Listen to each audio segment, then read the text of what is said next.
Bapak Ibu, saudara sekalian dimanapun Anda berada, salam jumpa dengan kami dalam seri pengajaran firman Tuhan. Kami sampaikan shalom dari Rumah Pemulihan Segala Bangsa, The House of Restoration for All Nations, yang terletak di Desa Kembes 1, Kabupaten Minahasa, Sulawesi Utara. Baik, hari ini kita akan lanjutkan seri kita dari tema utama kita, ucapan syukur. Seperti yang lalu, seri yang pertama adalah persembahan syukur, kemudian seri kedua adalah mengucap syukur, dan hari ini kita masuk pada seri yang ketiga dengan tema berjudul kuasa ucapan syukur. Kita akan baca ayat pokok kita yang terambil dalam surat Kolose pasal yang ketiga ayat yang ke-17. Baik, dalam hitungan ketiga kita akan sama-sama membacanya. 2, 3. Dan segala sesuatu yang kamu lakukan dengan perkataan atau perbuatan, lakukanlah semuanya itu dalam nama Tuhan Yesus, sambil mengucap syukur oleh Dia kepada Allah Bapa kita. Saya ambil versi pembanding dari NKJV yang berbunyi demikian. And whatever you do in word or deed, do all in the name of the Lord Jesus, giving thanks to God the Father through Him. Baik, kita akan masuk pada bagian pendahuluannya. Demikian, hidup yang selalu mengucap syukur adalah salah satu karakteristik atau ciri-ciri orang beriman atau orang percaya yang membuatnya berbeda dengan orang-orang yang tidak percaya kepada Yesus. Itu perbedaannya, saudara. Orang yang percaya selalu mengucap syukur dalam segala hal, baik yang buruk, keadaan situasi apapun juga, good season maupun bad season. Kemudian hidup yang selalu mengucap syukur senantiasa atas segala sesuatu dalam nama Tuhan Yesus Kristus, inilah yang membuat orang beriman atau orang percaya dapat tetap bertahan, tetap kuat, dan tetap bersuka cita dalam penderitaan, ujian, masalah, pergumulan, dan pencobaan seberat apapun juga. Kita akan masuk pada pelajaran kita bagian Romawi yang pertama. Adalah kuasa dari ucapan syukur itu mendatangkan kemenangan dalam pergumulan hidup. Di sini terbagi atas 2 poin. Yang pertama, di sini kita melihat bahwa bagaimana kemenangan Yosafat Raja Yehuda menghadapi laskar yang besar. Dari ada 3 laskar dari Bani Moab, Bani Amon, dan sepasukan orang Meunim atau orang-orang dari pegunungan Seir. Itu tercatat dalam kitab 2 Tawarik pasal 20 ayat yang pertama sampai dengan ayat yang ke-30. Kita tidak akan membaca semua ayatnya, tetapi beberapa bagian kita akan melihat di sini. Saya bagi itu ada 5 bagian, langkah-langkah bagaimana Raja Yosafat meraih kemenangan dalam menghadapi 3 bani ini yang bersekutu bersama-sama menjadikan satu laskar besar untuk menyerang pasukan daripada kerajaan Yehuda yang dipimpin oleh Raja Yosafat. Sesuai dengan kitab 2 Tawarikh pasal yang ke-20 ayat 1 sampai dengan yang ke-30, kita lihat dalam keadaan yang sangat takut itu, dan ini manusiawi, saudara, karena melihat jumlah perbandingan itu tidak seimbang. Karena kita tahu bahwa selain Bani Moab dan Amon, itu orang-orang Seir dari pegunungan Seir itu orang Meunim adalah orang-orang yang memang hobi berperang. Jadi mereka tuh profesional sekali dalam soal peperangan. Nah, bergabung dengan Bani Moab dan Bani Amon itu membuat pasukan begitu sangat luar biasa, membuat Yosafat takut. Tapi bagaimana langkah-langkah untuk dia bisa mengatasi ketakutan dan meraih kemenangan? Ini ada 5 langkah yang hari ini kita akan belajar. Dan langkah yang pertama yang dilakukan Yosafat dengan semua orang-orang Yehuda adalah mencari Tuhan dan berpuasa. Kita baca dari kitab 2 Tawarik 20 ayat yang pertama dulu sampai yang ke-4. Setelah itu Bani Moab dan Bani Amon datang berperang melawan Yosafat bersama-sama sepasukan orang Meunim. Datanglah orang memberitahukan Yosafat suatu laskar yang besar datang dari seberang laut Asin, dari Edom menyerang tuanku. Sekarang mereka di Hazeson Tamar, yakni En-Gedi. Yosafat menjadi takut lalu mengambil keputusan untuk mencari Tuhan. Ia menyerukan kepada seluruh Yehuda supaya berpuasa. Dan Yehuda berkumpul untuk meminta pertolongan daripada Tuhan. Mereka datang dari semua kota di Yehuda untuk mencari Tuhan. Satu langkah yang luar biasa sekali. Ketika mereka takut, mereka tidak panik, mereka tidak kehilangan pengharapan, tidak putus asa, tapi mereka mengambil langkah yang sangat tepat, yaitu mereka mencari Tuhan, mencari pribadi yang memang sangat pantas, menjadi pribadi yang betul-betul sangat menjanjikan, mencari pribadi yang tepat, ya, karena dengan mencari Tuhan maka mereka bisa dapat memperoleh perlindungan, memperoleh strategi untuk bisa dapat mereka menghadapi pasukan laskar yang besar dari 3 bangsa yang bersatu menyerang mereka. Dan kemudian di sini saudara bisa melihat mereka juga, ya, bukan hanya mencari Tuhan, tapi dengan sikap itu mereka merendahkan hati mereka, diri mereka dengan cara berpuasa supaya betul-betul ya mereka fokus, mereka merendahkan hati dan tidak bisa mengendalikan apa-apa lagi.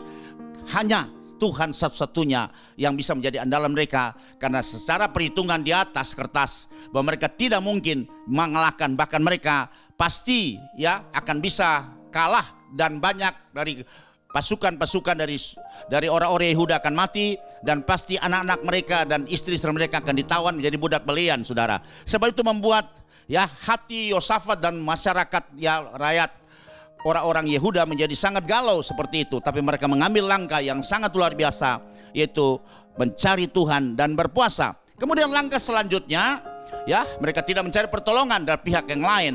Mungkin pertemanan mereka atau konco mereka, atau katakanlah ya orang-orang ya bangsa-bangsa yang selama ini bisa bekerja sama dengan mereka. Tapi langkah yang sangat luar biasa itu mereka mencari Tuhan. Kemudian adalah langkah yang kedua adalah bahwa mata mereka itu tertuju kepada Tuhan dan bukan kepada hal yang lain. Jadi mereka tidak melihat, mata mereka tidak melihat betapa besar pasukan itu yang mengancam mereka, tapi mereka lihat Tuhan yang ada berpihak kepada mereka jauh lebih besar dari musuh 3 bangsa itu, saudara. Kita bisa baca di dalam ayat yang ke-12 sampai dengan yang ke-13 ya. Untuk ayat selanjutnya nanti Bapak Ibu baca sendiri. Tapi di sini saya ambil bagian-bagian sesuai dengan poin langkah-langkah yang diambil Yosafat dan orang-orang Yehuda untuk meraih kemenangan. Demikian bunyinya, ya Allah kami, tidakkah engkau akan menghukum mereka? Karena kami tidak mempunyai kekuatan untuk menghadapi laskar yang besar ini. Betapa Yosafat dan orang Yehuda menyadarinya bahwa mereka tidak punya kekuatan untuk bisa menghadapi laskar yang besar dari 3 bangsa yang bersatu ini yang datang menyerang kami. Kami tidak tahu apa yang harus kami lakukan. Ya, tetapi mata kami tertuju kepadamu. Luar biasa, sudah lihat. Dalam situasi yang sangat kritis ini, ya, yang sangat krisis ini, mereka tidak panik, mereka tidak bingung, tapi mereka mencari Tuhan. Mereka merendahkan diri mereka, merendahkan hati mereka, dan kemudian mereka mengarahkan mata mereka tertuju kepada Tuhan, seruah sekalian alam, penolong moyang mereka, Tuhan yang sembah oleh Abraham, Ishak dan Yakub. Ya, dari mana datanglah pertolongan? Makanya mata mereka, ya, mereka layangkan pertolongan mereka datangnya dari Tuhan yang menjadikan langit dan bumi. Haleluya. Saudara, ayat yang ke-13. Sementara itu seluruh Yehuda berdiri di hadapan Tuhan, juga segenap keluarga mereka dengan istri dan anak-anak mereka. Jadi saudara lihat di sini, seluruh kaum Yehuda, ya, tanpa terkecuali, ya, baik suaminya atau bapaknya, juga istrinya, dan dengan anak-anak mereka semua datang merendahkan diri mereka di hadapan Tuhan, di ke bawah, ya, ke tempat di mana Tuhan hadir di situ untuk bisa mendapat pertolongan yang daripada Tuhan. Kemudian langkah yang ketiga yang diambil oleh Yosafat dan orang-orang Yehuda adalah bahwa mereka percaya apa kata Tuhan, bukan manusia. Ya, apa kata Tuhan? Dan Tuhan berkata di sini lewat perantaraan nabi.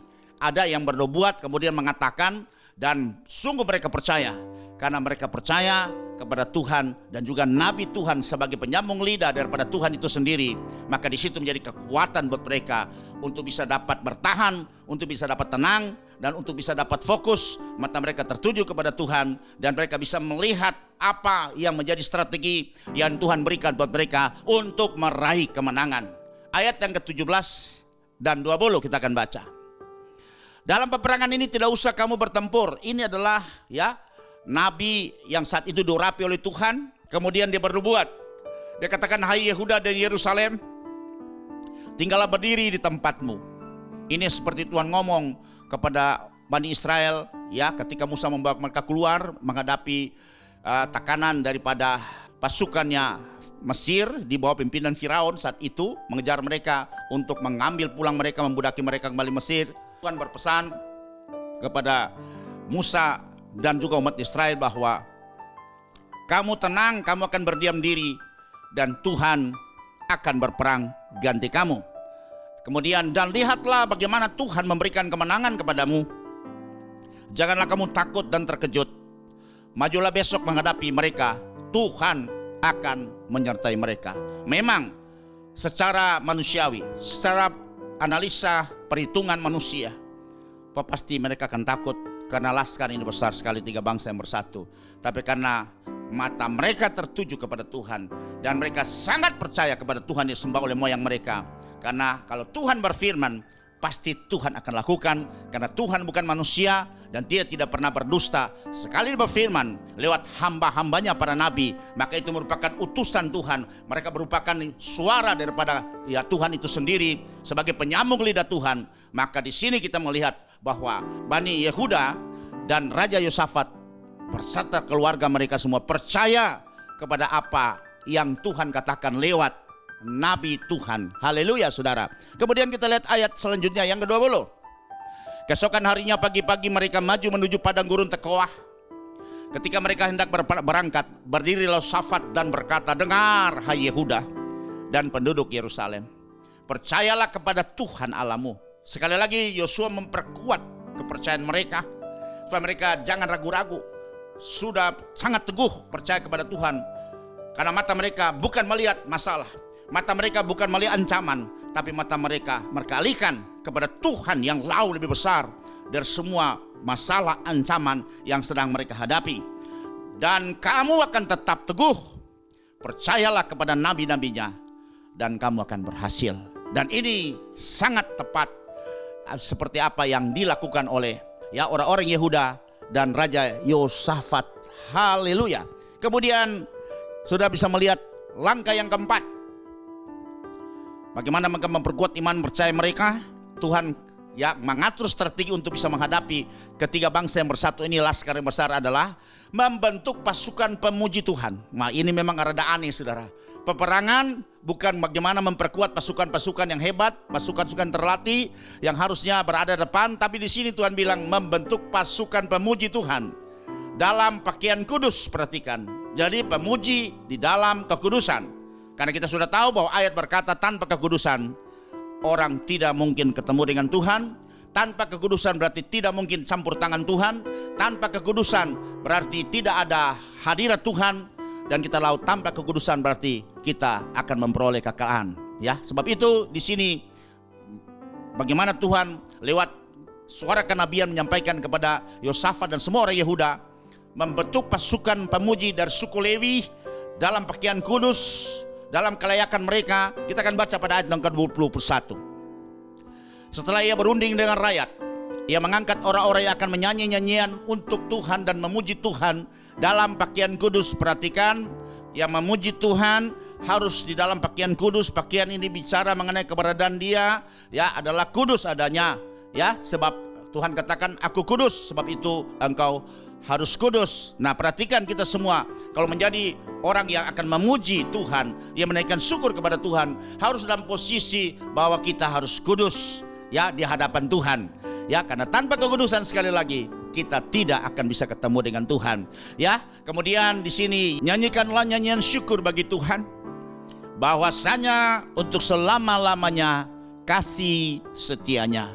Wah, ini nyanyian syukur yang bertemakan seperti ini, itu adalah nyanyian syukur yang paling sakti, saudara, yang banyak terjadi, dan itu banyak dimuat, ditulis dalam kitab Mazmur. Karena ketika mereka sudah menyanyikan seperti ini, maka kita bisa melihat kasih setia Tuhan itu yang tidak pernah berkesudahan itu akan menyertai mereka. Yang kita sudah belajar, kasih setia Tuhan itu adalah hesed yang selalu menyertai mereka, dan pasti kemenangan, perlindungan akan menjadi bagian umatnya. Sebab itu saudara, di sini ada sesuatu yang fenomenal, yang unik mungkin saya katakan itu, atau aneh. Saudara lihat di sini baik-baik saudara, bahwa Tuhan instruksikan kepada Yosafat dan orang-orang Yehuda bahwa mereka harus membentuk pasukan pemuji dengan pakaian kudus dari suku Lewi. Tapi apa yang sudah lihat di sini, bahwa ya pasukan-pasukan elit itu harusnya berada depan, tapi tidak. Kalau dari ayat ini dengan eksplisit, secara eksplisit itu menulis bahwa pasukan pemuji ini mereka ada di depan daripada pasukan-pasukan yang akan bertempur. Sudah lihat di situ, ya. Jadi mereka posisinya ada di paling depan. Padahal kita lihat mereka hanya bawa segala peralatan musik yang seperti di zaman Daud itu, rebana, coracap, gambus, kecapi, seruling. Itu bukan alat tempur, saudara. Harusnya kalau alat tempur itu yang diperlengkapi oleh baju sirah, kemudian ketopong, kemudian ya perisai, kemudian tombak, pedang, dan seterusnya, saudara. Tapi ini mereka hanya diperlengkapi dengan alat-alat musik seperti apa di zaman Daud, dan mereka menyanyikan nyanyian syukur bagi Tuhan, bahwasanya untuk selama-lamanya kasih setianya. Nah, bagaimana sudah lihat ini langkah yang kelima, di mana Yosafat dan orang-orang Yehuda meraih kemenangan. Itu adalah ketika pujian syukur dinaikkan dengan suara yang nyaring, keras mereka menyanyi dengan sekuat tenaga mereka.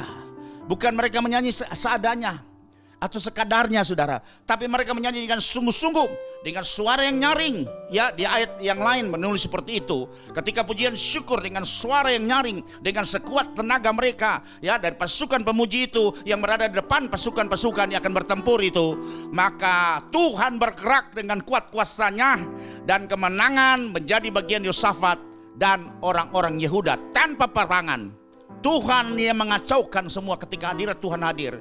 Maka mereka saling bunuh satu dengan yang lain, ya, orang Moab ya kemudian serang orang Amon, kemudian orang Amon serang orang Seir, dan sebaliknya seperti itu, Seir kemudian bunuh-bunuhan menyerang orang-orang ya Moab dan Amon. Dan kita akan baca itu pada ayat yang ke-22 sampai dengan ayat yang ke-27, karena kemenangan yang luar biasa ini itu menjadi pelajaran buat kita.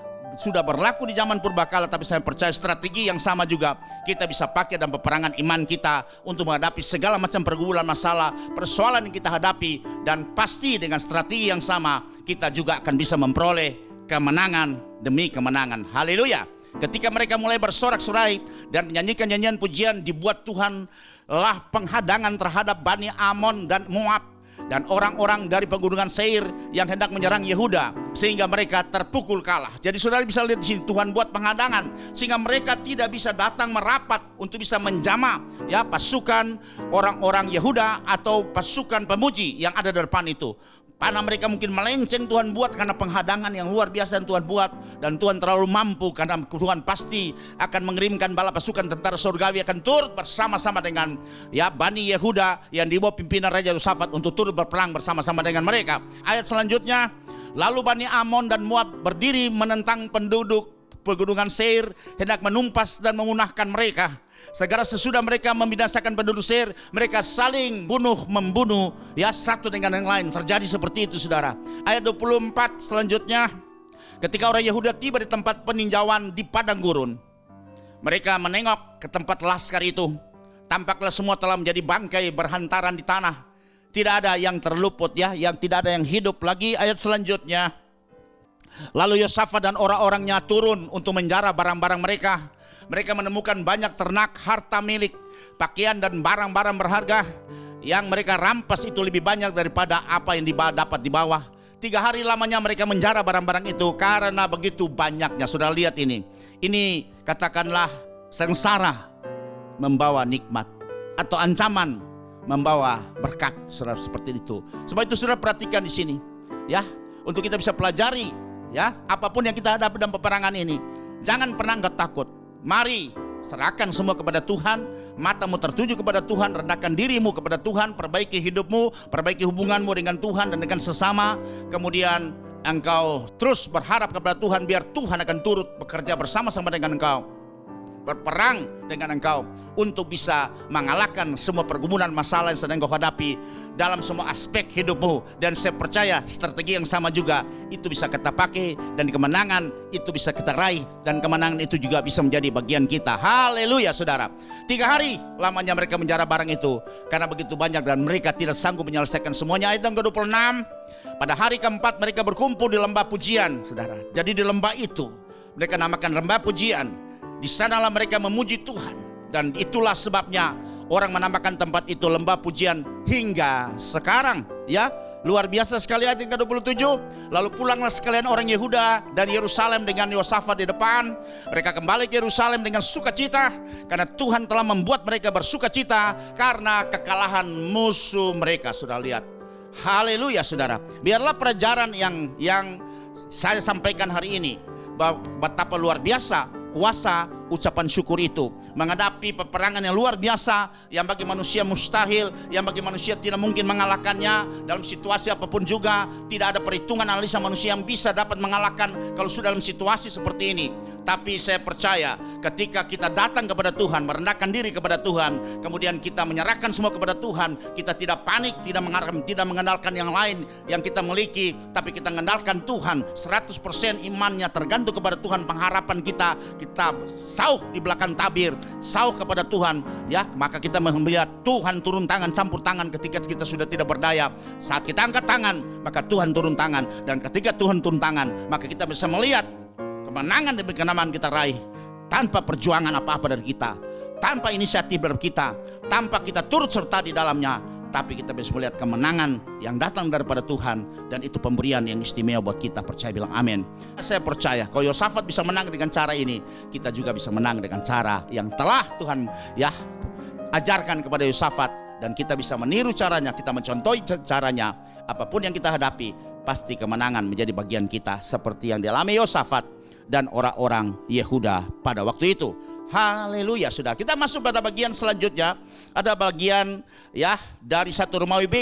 Kalau tadi kemenangan Yosafat dengan orang Yehuda, tapi hari ini kita bisa melihat bagaimana kemenangan Daud, baik secara pribadi maupun dengan orang-orang Yehuda dan Israel. Karena Daud itu sebelum dia menjadi raja, dia ditabiskan, diurapi oleh Nabi Samuel. Dan sesudah itu kita bisa tahu bahwa Daud menjadi buronan daripada Saul dengan pasukan elitnya. Dia bawa pimpinan, panglima terkenal mereka Abner bin Ner. Dan kurang lebih 10 tahun lebih Daud jadi buronan, lari ke sana kemari, sampai akhirnya tidak tempat lagi untuk dia bersembunyi. Dan akhirnya dia harus memberanikan diri untuk bisa ada di wilayah kekuasaan daripada raja-raja Filistin. Dengan sikap Daud berlaga seperti orang yang sudah tidak waras atau gila. Dan di situ kita bisa melihat bagaimana Daud dipelihara oleh Tuhan selama masa dia lari sebagai orang-orang buronan, tapi tidak pernah satu kuasa pun yang bisa menjamah dia karena penyertaan Tuhan. Dan kita melihat dalam kitab Mazmur banyak tertulis itu bagaimana kemenangan Daud sebelum dan sesudah menjadi raja atas Yehuda dan Israel. Dalam kitab Mazmur, yaitu sebelum dia menjadi raja dan sesudah dia jadi raja, ini ada 3 Mazmur, nyanyian syukur yang dinyanyikan oleh Daud. Dan saya angkat 3 contoh saja. Yang pertama adalah nyanyian syukur Daud ketika dia menghadapi Kus, orang Benyamin yang begitu menyerang dia, mengancam dia. Saudara tahu Daud di dalam peperangan tidak pernah kalah, karena strategi itu datang daripada Tuhan, dan Tuhan melatih dia sebelum Tuhan mempromosi dia sebagai raja, saudara. Dan dia ahli karena dilatih oleh Tuhan sendiri untuk berperang. Dan saudara bisa melihat dalam kitab Mazmur, kitab yang ke-7 ayat 18 dan yang ke-8 ayat yang pertama. Aku hendak bersyukur kepada Tuhan karena keadilannya, dan bermasmur bagi nama Tuhan yang maha tinggi. 8 ayat 1.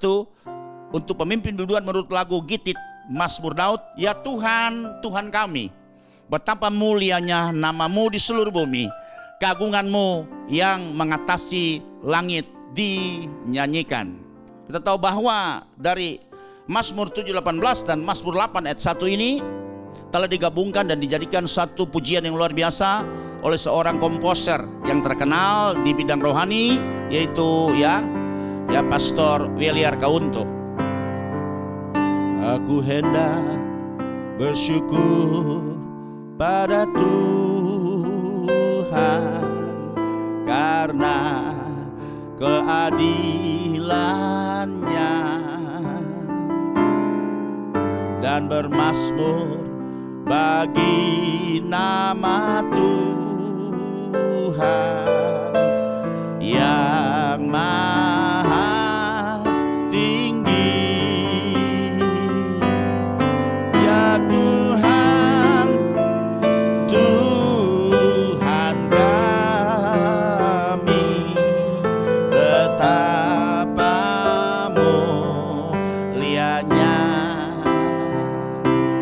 namamu, Tuhan kami, dimuliakan atas seluruh bumi. Jadi nyanyian syukur Daud ketika dia menghadapi Kus orang Benyamin itu, dan pujian syukur ini dinaikkan. Selalu dalam tekanan, dalam masalah, dalam ancaman, walaupun nyawa jadi taruhan, tetap bagaimana mengatasi semuanya ini. Daud selalu menyanyikan syukur, dan itu kuasa yang membuat Daud bisa tenang, membuat Daud bisa fokus, dan membuat Daud bisa dapat mengalahkan semua musuh yang datang mengancam dia. Kemudian pada bagian B yang kedua, itu kita lihat nyanyian syukur Daud, mohon dibenarkan Tuhan.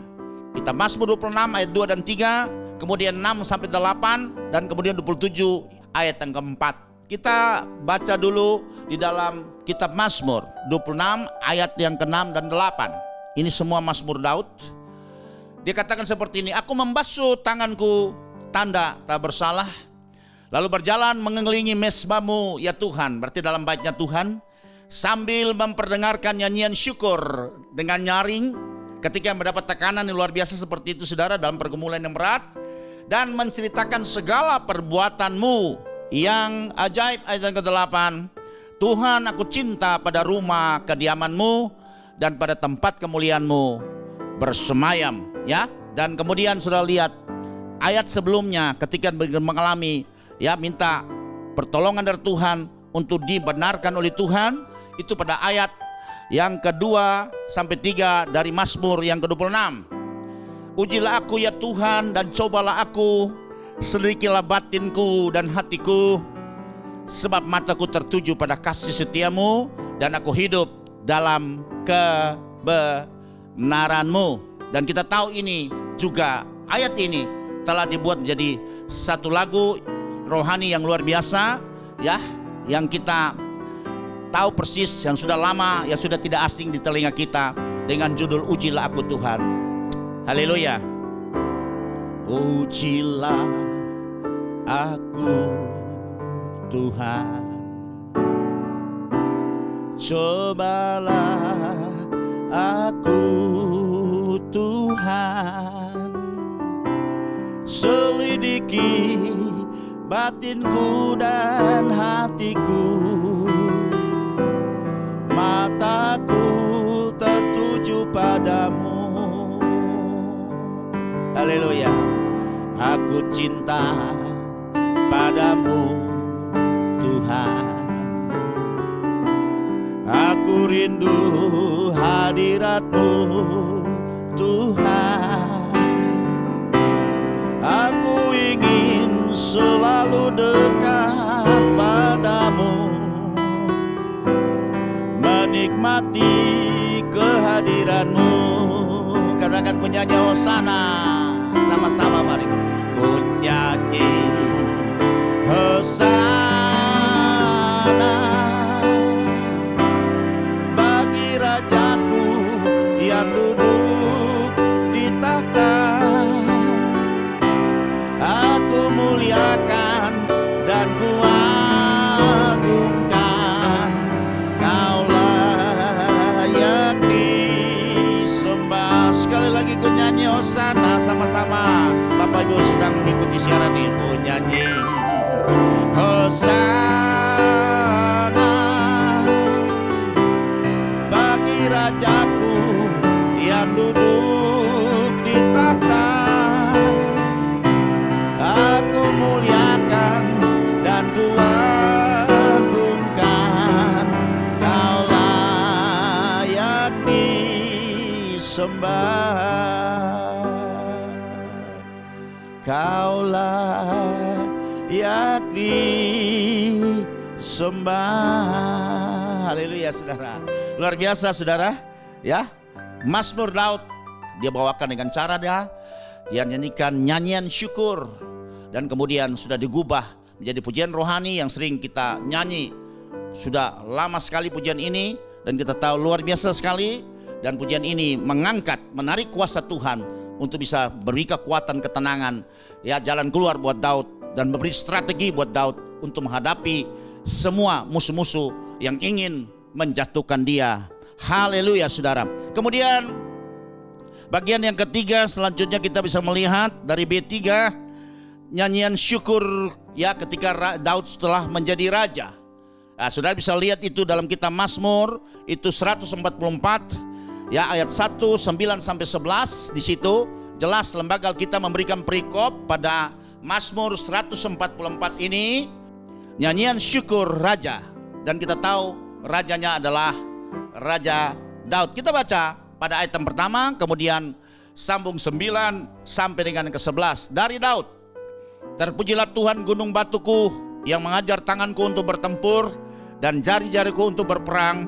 Ayat yang ke-9, ya Allah, aku hendak menyanyikan nyanyian baru bagimu, dengan gambus 10 tali aku hendak bermazmur bagimu. Ya, memang secara eksplisit dia tulis dan menyanyi syukur, tapi dia menyanyi nyanyian baru, dan selalu ini pujian yang di dalamnya temanya, sair-sairnya itu merupakan ungkapan daripada syukur Daud ketika dia mengalami masalah dan tekanan seperti itu saudara.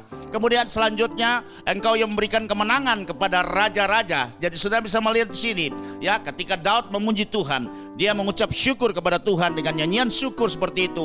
Kuasa menyertai dia dan kemenangan itu menjadi bagian daripada dia sendiri sebagai raja pada saat itu saudara.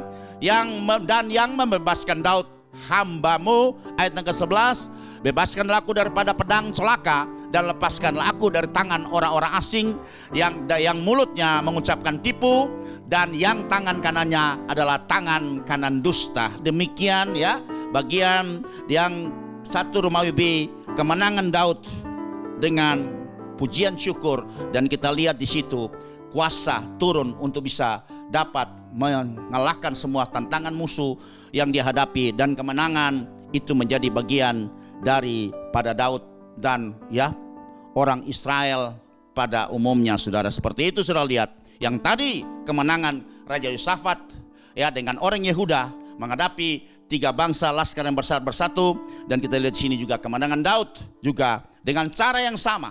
Mereka menyanyikan nyanyian pujian syukur kepada Tuhan, dan kuasa menarik karena firman berkata bahwa Tuhan itu bertakhta di atas puji-pujian orang Israel. Ya, luar biasa saudara. Atau Tuhan yang kudus itu ternyata bertakhta di atas puji-pujian umatnya. Haleluya saudara. Berarti pujian itu mengandung kuasa, dan pujian yang di dalamnya sairnya bukan pujian ratapan, tapi pujian yang di dalamnya adalah mengandung ucapan syukur kepada Tuhan. Dan itu pujian di mana pengharapan kita gantungkan kepada Tuhan, dan pujian itu adalah pujian yang berunsurkan iman, dan itu membuat maka kuasa itu akan menyertai kita untuk menghadapi segala persoalan masalah yang sekarang sedang mengancam kita. Haleluya saudara. Kita masuk pada poin Romawi 2, itu bagaimana ucapan syukur itu bisa mengubah yang terbatas menjadi kelimpahan. Ya, dalam hal ini bicara adalah berkat finansial, ya, mengubah berkat itu menjadi kelimpahan yang sangat terbatas menjadi kelimpahan. Dan ini adalah 2 poin di sini. Ada 2 contoh yang saya angkat di sini. Itu dengan perikop Yesus memberi makan 5.000 orang, dan cerita ini sudah tidak asing lagi karena pasti kita sudah tahu dan sejak kita bersekolah minggu sudah ceritakan oleh guru-guru sekolah minggu bagaimana Yesus memberkati 5 jelai atau ketur roti dalam terjemahan yang lama dan 2 ekor ikan saudara, untuk memberi makan 5.000 orang laki-laki, belum termasuk wanitanya, belum termasuk anak-anak dan orang yang sudah lanjut usia saudara. Dan itu tertulis itu di dalam Injil Yohanes pasal yang ke-6 ayat 1 sampai 15. Kita tidak akan membaca semua, hanya bagian-bagian tertentu yang saya akan stressing di sini dan kita akan baca ayatnya. Kemudian di sini saudara tahu dengan mengucap syukur. Maka saudara perhatikan betapa pengucapan syukur itu sangat berkuasa sekali. Sebab itu judul tema kita hari ini, kuasa ucapan syukur. Ya, kita lihat Yosafat dengan orang Yehuda menang menghadapi laskar yang besar dan 3 bangsa bergabung, Amon, Moab dan orang-orang pegunungan Seir. Dan kemudian juga Daud dalam menghadapi segala situasi kondisi, dia juga dengan cara yang sama dia naikkan ucapan syukur, nyanyian syukur, dan kuasa itu datang untuk hadir beserta dengan dia mendatangkan kemenangan bagi Daud juga. Dan kita bisa melihat di sini juga bagi ya orang-orang perjanjian baru dan hal lama ini, saudara bisa melihat bagaimana ketika Tuhan Yesus hadir 2000 tahun yang lalu, ya, yang pada saat itu yang dihadapi seperti ini, sudah situasi seperti ini ketika Tuhan menginjil satu tempat, ketika sesudah itu Yesus berangkat ke seberang danau Galilea, yaitu danau Tiberias. Orang banyak berbondong-bondong mengikuti dia karena mereka melihat mujizat-mujizat penyembuhan yang diadakannya terhadap orang-orang sakit. Ya. Dan sudah kemudian sudah lihat di sini, kalau kita baca terusnya cerita ini, ya, kemudian apa yang terjadi saudara? Dia katakan di sini bahwa dengan ucapan syukur, ya, dengan mengucap syukur, Yesus memberi makan 5.000 orang laki-laki dari 5 roti jelai, atau kita kenal 5 ketul roti, itu terjemahan lama versi ya Lembaga Alkitab terjemahan lama, dan 2 ekor ikan. Ini impossible, mustahil saudara. Sebab orang itu dari sudah pagi sampai sore menjelang malam, ya, dan kemudian Yesus katakan kepada salah satu muridnya Filipus, beri makan kepada mereka. Yesus ingin mencobai iman daripada murid-murid saat itu. Apakah mereka percaya bahwa yang berkata-kata ini adalah Tuhan dan Kristus adalah ya pemberi kuasa itu, adalah yang melakukan mujizat itu, atau mereka masih ragu-ragu dengan eksistensi Yesus sebagai Tuhan? Ya, sebab itu ya ayat berkata bahwa ketika Tuhan berkata kepada Filipus, ya, beri mereka makan. Kemudian Filipus berkata, dia katakan, walaupun ya dibeli dengan uang 200 dinar banyaknya, itu tidak cukup untuk mereka ini semua. Ini kan sudah di atas kurang lebih ya 20-an ribu orang saudara. Kalau 5.000 orang laki-laki, belum wanitanya, kemudian belum anak-anaknya, sekalipun masing-masing mendapat sepotong kecil saja, itu nggak cukup saudara. Kalau 200 dinar, 1 dinar pekerja satu hari sekarang 100.000, berarti nilai yang harus dibeli ada 20 juta rupiah sekarang. Saudara, kalau beli roti 20 juta itu berapa truk ya saudara kita bisa muat ya. Dalam situasi yang kritis seperti ini, ya, kemudian Yesus bertanya kepada mereka, ada apa pada mereka? Dan mereka katakan, ya, ada di sini seorang anak yang mempunyai 5 roti jelai dan 2 ikan atau 2 ekor ikan. Tapi apakah artinya itu untuk orang sebanyak ini? Seperti itu. Dan akhirnya ya ayat yang ke-10 Yesus katakan, suruhlah orang-orang itu duduk, adapun di tempat itu banyak rumput, maka duduklah orang-orang itu, kira-kira 5.000 laki-laki banyaknya. Belum termasuk wanita, belum termasuk anak-anak, sudah lihat. Jadi bisa kalau kita kali 5 kali ya 5.000 bisa 20.000 orang saudara. Memberi makan 20.000 orang itu bukan hal yang sederhana ya. Ya, nasi kotak juga nggak sederhana saudara. Ya, maka kita bisa melihat bagaimana ya setiap kali ada demonstrasi itu ada orang yang khusus untuk mengatur bagaimana untuk menyuplai nasi kotak seperti itu saudara. Tapi ini keadaan yang sangat tiba-tiba ketika Yesus ya tidak pernah ada rencana, tidak ada semacam rencana atau katakanlah rundown-nya untuk acara-acara tersebut ini seperti ini. Itu selalu dadakan-dadakan ya. Kalau pelayanan Yesus seperti itu, tiba-tiba saja ya, karena dia melihat banyak orang tergerak hati karena balas kasihan, Yesus pinjam perahu ya seorang ya muridnya, kemudian disuruh dorong agak ke dalam dan dia pakai sebagai mimbar, dia menghadap ke pesisir pantai untuk bisa mulai mengajar mereka pada saat itu. Dan tidak ada rencana awal untuk bisa mengatur segala sesuatu. Sebab itu sudah bisa melihat bagaimana memberi makan kurang lebih 5.000 orang laki-laki plus dengan hanya 5 roti jelai dan 2 ekor ikan saudara. Tapi apa yang terjadi? Ya, apa yang terjadi saudara lihat di situ. Ya, bagaimana pada ayat yang ke-11. Lalu Yesus mengambil roti itu, perhatikan. Mengucap syukur, dan membagi-bagikannya kepada mereka yang duduk di situ. Demikian juga dibuatnya dengan ikan-ikan itu sebanyak yang mereka kehendaki. Sudah lihat. Jadi ketika Yesus mengangkat 5 jelai roti itu dan juga ikan itu, dia bersyukur. Maka kuasa kekekalan turun. Maka sudah bisa melihat ketika diambil, dibagikan kepada semua orang yang lagi duduk seperti itu untuk mengikuti katakanlah KKR yang Yesus buat di padang seperti itu. Mereka ambil, ya, waktu mereka ambil tetap tinggal 5, ikan tetap 2. Ambil kekekalan sudah terjadi ketika Yesus mengucap syukur. Kuasa ucapan syukur turun memberkati, ya, 5 roti jelai itu dan juga 2 ekor ikan itu. Maka kekekalan dari sorga itu terjadi atas 5 jelai roti dan 2 ekor ikan itu. Sehingga diambil berapapun oleh sebanyak apapun orang pada saat itu, tetap masih ada, ya, 5 dan 2 seperti itu. Karena kekekalan terjadi itu karena akibat Yesus mengucap syukur memberkati, ya, roti dan ikan itu. Dan sini sudah bisa melihat, ya, ada 2 kali ayat yang berkata, baik di ayat 11 maupun ayat yang ke-23. Ini penting sekali, ini jadi stressing buat kita. Tetapi sementara itu beberapa perahu lagi lain datang dari Tiberias dekat ke tempat mereka makan roti sesudah Tuhan mengucapkan syukur atasnya. 2 kali ayat ini berarti perlu kita memberikan perhatian khusus buat, ya, mengucap tindakan Yesus dalam situasi yang sangat, ya, krisis sekali, ya, krisis makanan saat itu. Tapi ketika dia mengucap syukur kepada Bapa di sorga, maka, ya, Tuhan memberkati roti dan ikan itu sehingga kekekalan menjadi bagian daripada makanan mereka saat itu. Dan yang paling luar biasa, bahwa sesudah mereka makan kenyang sekenyang-kenyangnya, kemudian Yesus bilang, kumpulkan semua, ya, potongan-potongan roti itu, jangan biar itu terbuang percuma.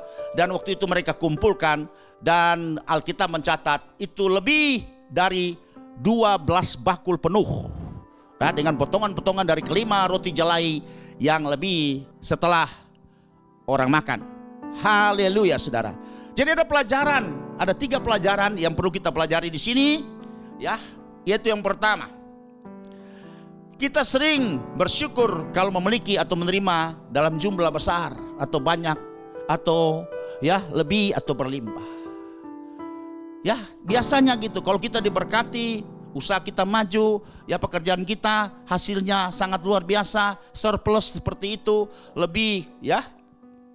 Kemudian kita berhasil dalam membangun usaha atau apapun juga yang kita buat, dan kita bisa mengalami keberhasilan seperti itu.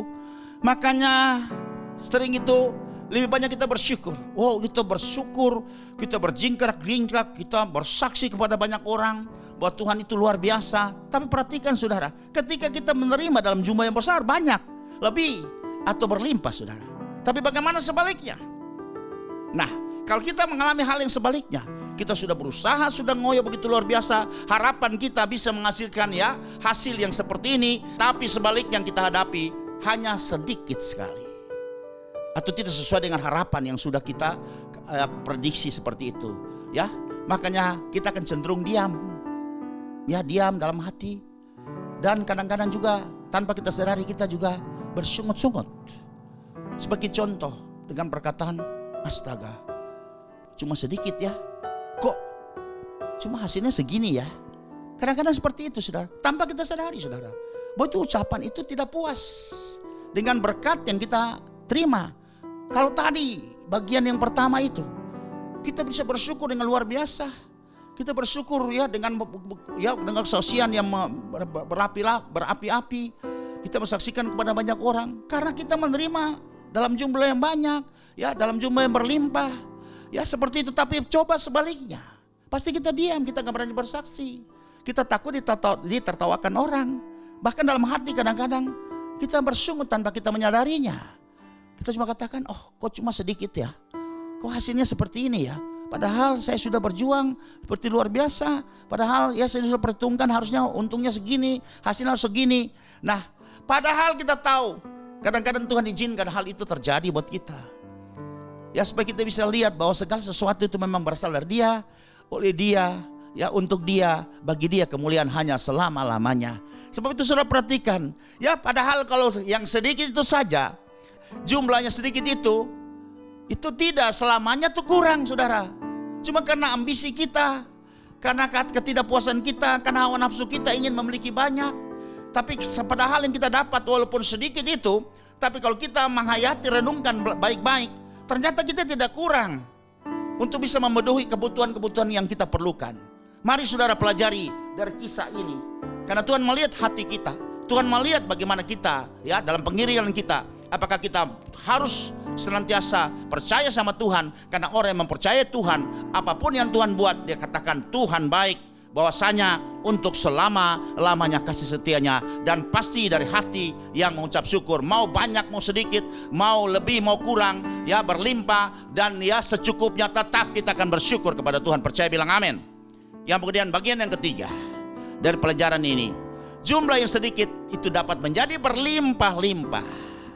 Saudara lihat, dia bisa terjadi multiplikasi asal bahwa kita punya prinsip bahwa setiap apapun yang kita peroleh, yang sedikit itu, mari kita belajar mengucap syukur di dalam segala hal.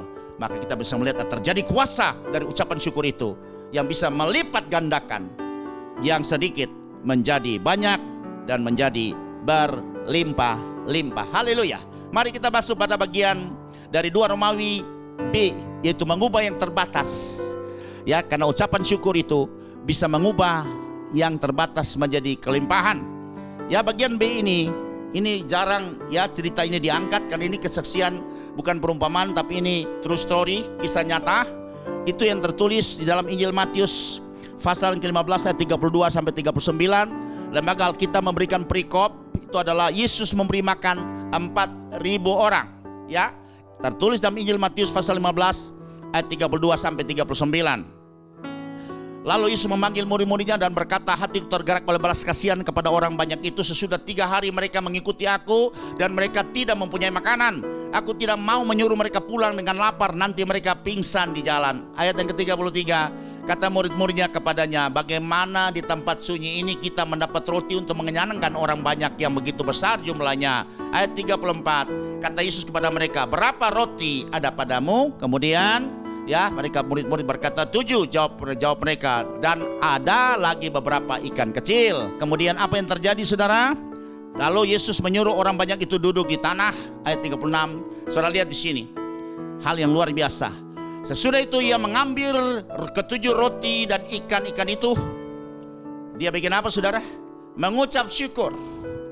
Sama strateginya, sama caranya, seperti memberi makan 5.000 orang laki-laki.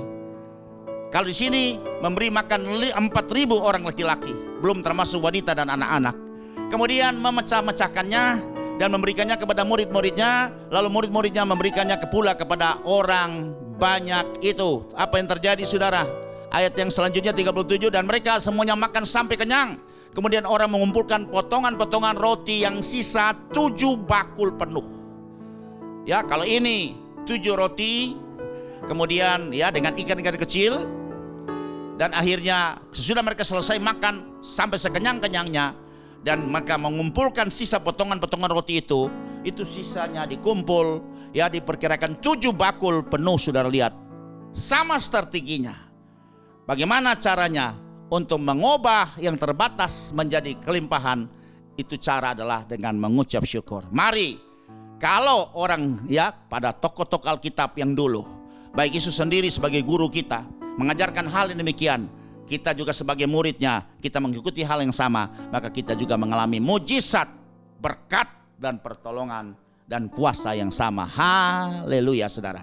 Kita lanjut pada bagian yang ketiga. Kuasa ucapan syukur itu menyelesaikan persoalan terbesar dari hidup dan mati. Jadi saudara lihat ini, menyelesaikan persoalan yang terbesar dari hidup dan mati manusia ini. Saudara lihat, persoalan terbesar kita itu adalah hidup dan mati. Jadi kuasa ucapan syukur ini bisa menyelesaikan hal ini, saudara lihat. Ya, makanya dengan mengucap syukur kepada Bapa di sorga, Yesus membangkitkan Lazarus yang telah 4 hari mati. Itu perikop dari Injil Yohanes pasal 11. Itu adalah Lazarus dibangkitkan. Ya, Lazarus dibangkitkan oleh Yesus dengan cara apa? Mengucap syukur, saudara.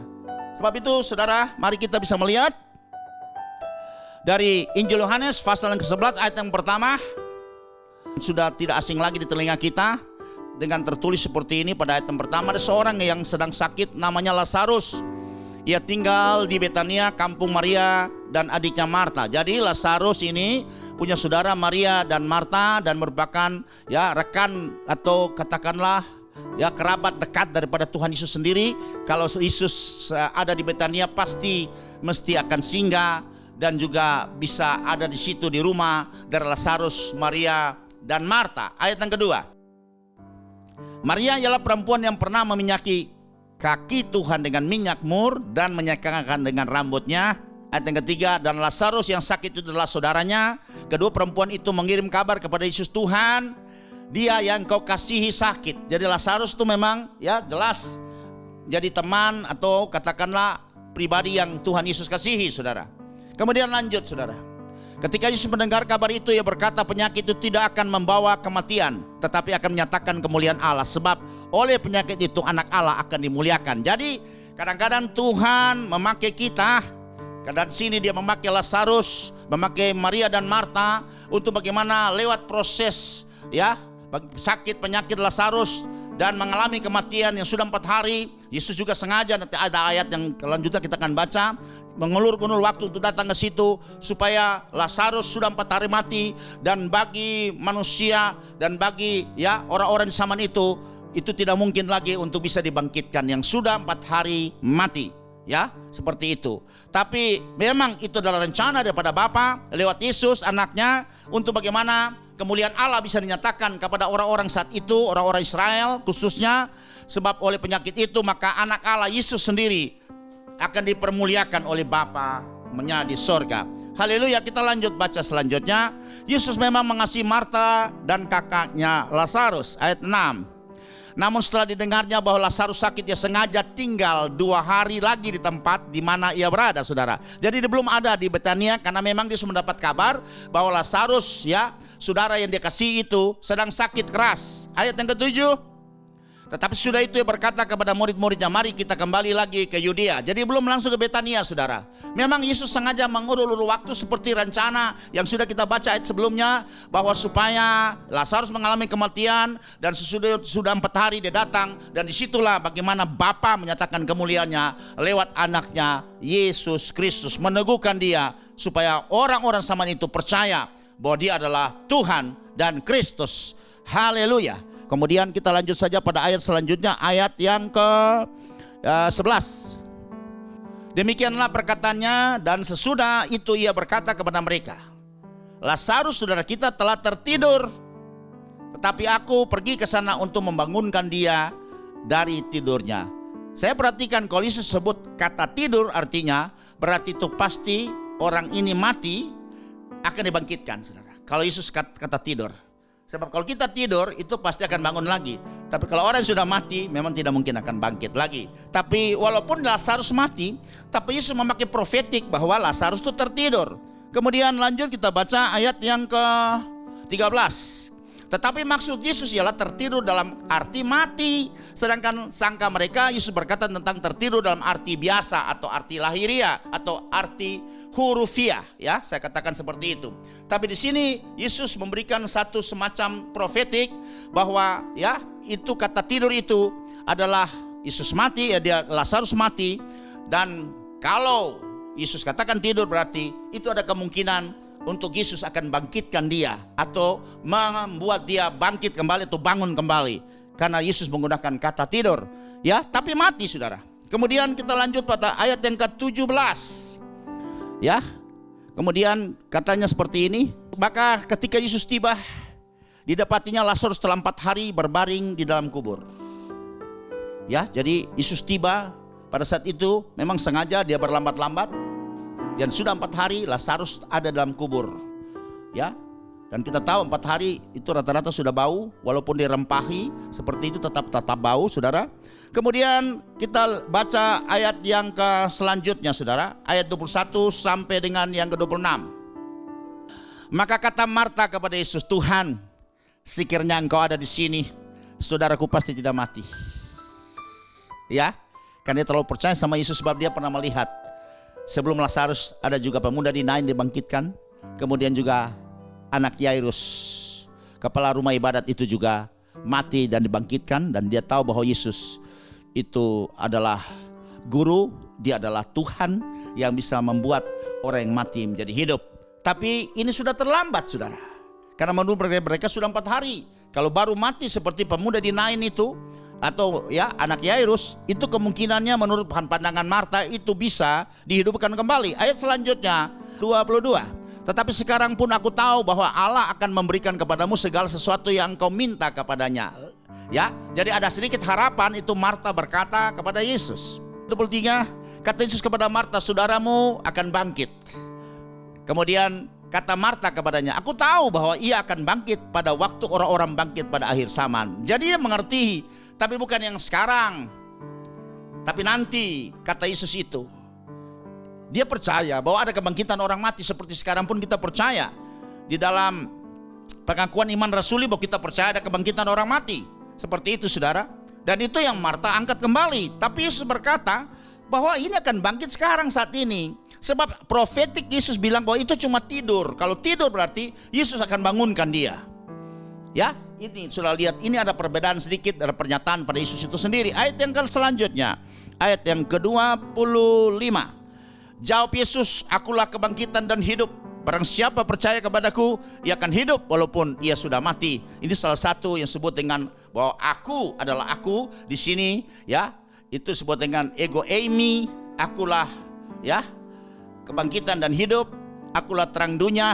Akulah pokok anggur dan benar, dan kita tahu seperti itu, aku adalah Alfa dan Omega. Dan salah satu ini, ya, Yesus katakan, akulah kebangkitan dan hidup.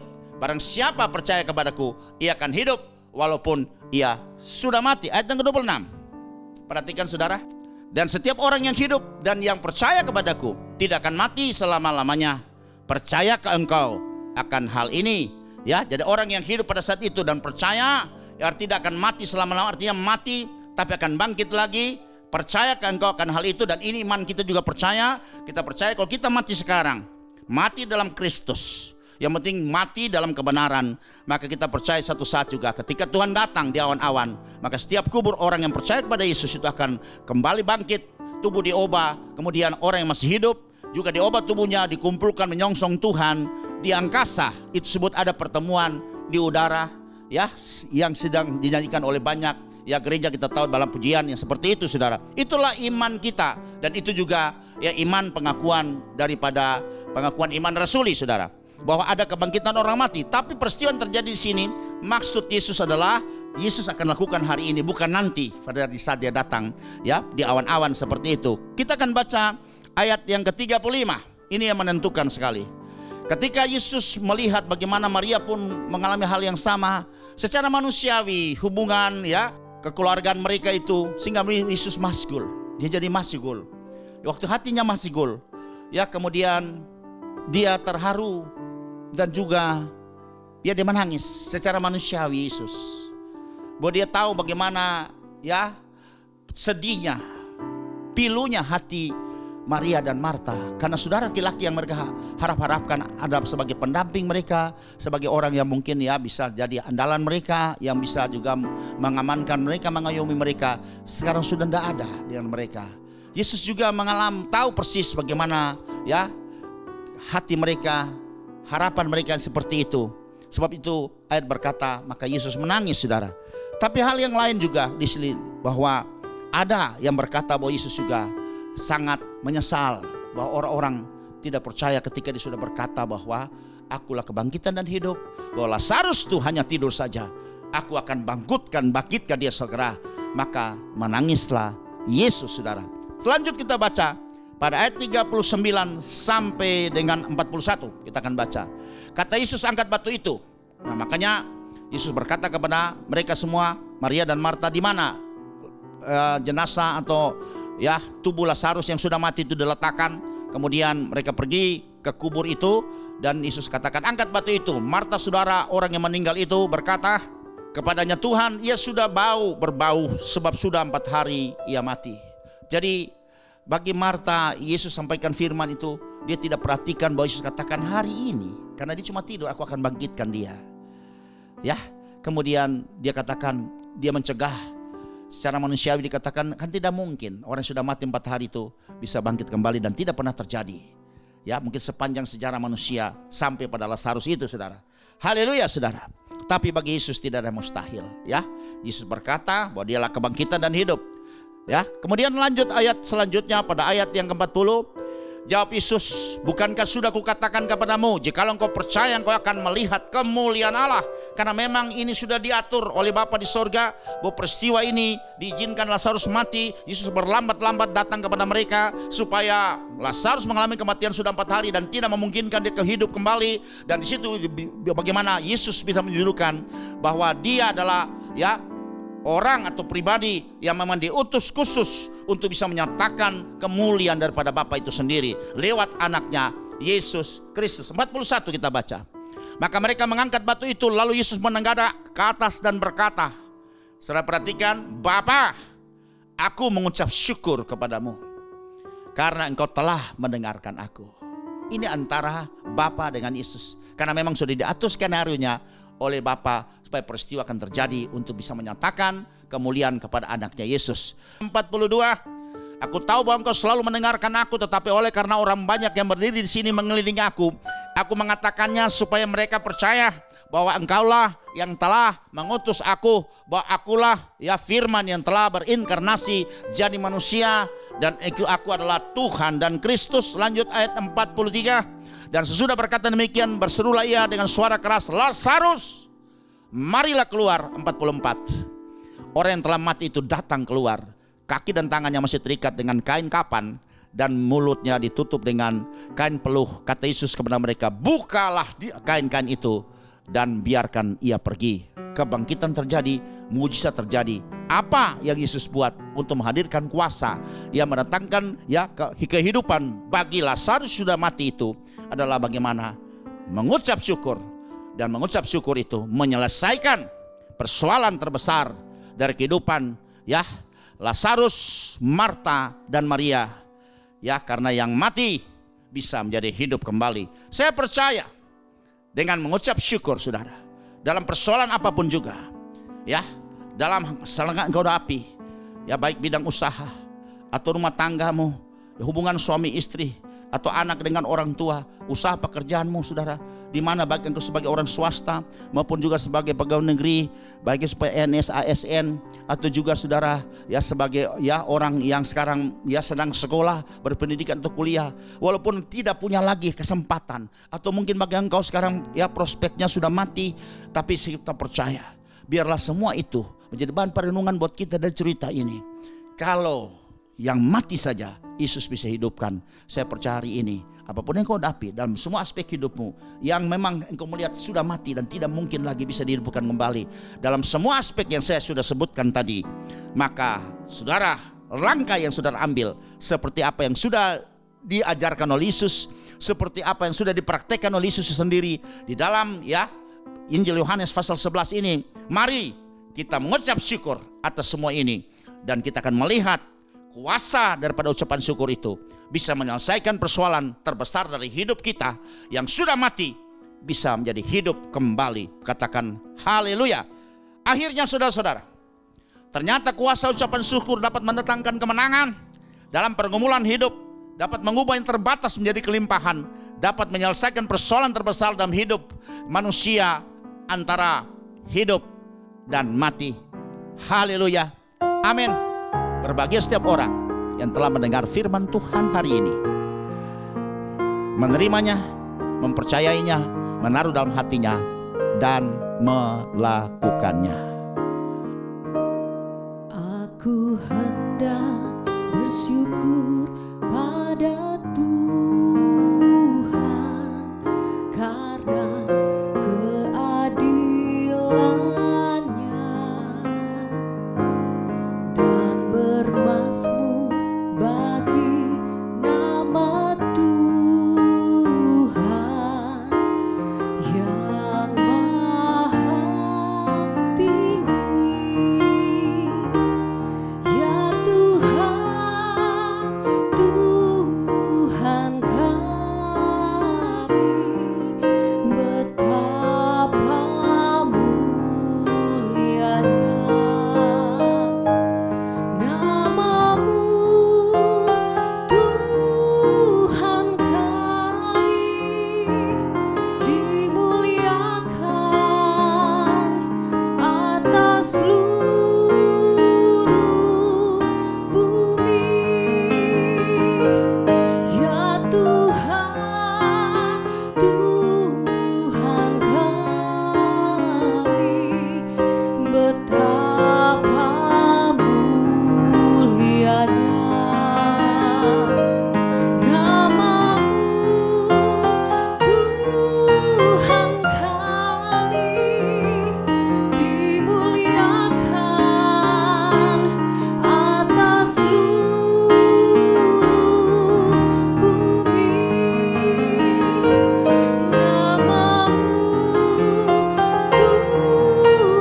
kita akan berdoa. Bapa yang baik, di dalam nama Tuhan Yesus, hamba terbatas dalam menguraikan tema dari kuasa ucapan syukur ini. Tapi Bapak percaya firman yang telah disampaikan hari ini, biar Tuhan remahi dari setiap pribadi orang-orang yang sudah mendengar kebenaran firman Tuhan ini, sehingga mereka bisa mengerti dengan baik, dan itu bisa dapat termaterai dalam tiap hati mereka. Tidak akan lalu dengan percuma, tidak akan dicuri oleh apapun juga, sehingga itu menjadi pegangan buat kita hari-hari terakhir ini. Mengalami banyak masalah, tekanan, kesulitan, bahkan mengancam kita, baik bidang ekonomi kita, usaha pekerjaan kita, kesehatan kita, sekolah pendidikan anak-anak kita, usaha pekerjaan kita, ataupun Tuhan karir kita, dimanapun kita bekerja. Kami percaya bahwa kalau kita dapat mengerti firman hari ini mengajarkan kita betapa luar biasa kuasa dan ucapan syukur itu bisa akan melipat gandakan yang sedikit menjadi banyak, dan juga bisa menghadirkan kuasa, bisa dapat Tuhan menghalau segala musuh-musuh kita untuk memperoleh kemenangan, dan juga bisa dapat menyelesaikan persoalan terbesar dalam hidup kita antara mati dan hidup. Terpujilah Bapa dalam nama Tuhan Yesus. Terima kasih Bapa buat kesempatan yang berbahagia ini. Biarlah hari ini Tuhan, ketika firman disampaikan kami percaya pemulihan terjadi. Ketika firman disampaikan ada iman yang bertumbuh kembali. Ketika firman disampaikan ada pengharapan yang baru atas kami masing-masing yang sudah mendengar firman ini. Karena firman itulah kebenaran, dan firman itu adalah Tuhan sendiri, dan firman itu mengandung kuasa ilahi untuk memulihkan kita, menambah kasih kita, dan membuat kita menjadi kuat, teguh untuk bisa menghadapi masa depan kita. Dan kita percaya bersama dengan Yesus kita akan melakukan perkara-perkara yang gagah perkasa, karena Tuhan akan menginjak-injak segala musuh kita, membuka jalan yang baru untuk kita bisa dapat terobosan yang baru, karena Tuhan tidak pernah kekurangan cara dan jalan untuk menyelesaikan semua pergumulan masalah yang sedang kita hadapi. Kami percaya hari ini yang sakit telah disembuhkan, yang lemah telah dikuatkan, dan punya beban berat telah diberikan kelegaan, yang terikat telah dilepaskan, yang punya pergumulan masalah telah diberikan jalan keluar oleh Tuhan, karena Yesus jawaban dari semua hal persoalan masalah kita. Biarlah mari kita menjadi orang pribadi yang senantiasa mengucap syukur di dalam segala hal, dan senantiasa mengucap syukur sebanyak-banyaknya. Terima kasih Bapa dalam surga. Di akhir dari pertemuan kami pada hari ini, kami percaya kami akan berpisah, tapi kami akan menerima berkat yang datang dari Bapa kami yang sungguh mengasihi kami. Sebab itu dengan iman kami akan mengangkat, menadahkan tangan kami di hadapan hadirat-Mu ya Bapa, dan siap kami menerima berkat yang datang dari Bapa kami yang sungguh mengasihi kami. Saudara-saudaraku, terimalah kasih yang besar dari Bapa-Mu yang sangat mengasihi engkau. Wujud nyata kasih itu lewat anaknya Yesus Kristus, kita memperoleh kasih karunia, pengampunan, penebusan, dan keselamatan. Dan Roh Kudus tidak akan membiarkan kita yatim piatu, tapi menyertai kita supaya kita tetap kuat dan menyertainya sampai Maranatha, Tuhan Yesus datang pada kali yang kedua. Terimalah berkat ini di dalam nama Tuhan Yesus. Kita semua terima berkat Tuhan, sama-sama katakan amin. Tuhan Yesus memberkati. Kita akan bertemu kembali dalam seri pengajaran firman Tuhan pada minggu yang akan datang. Shalom.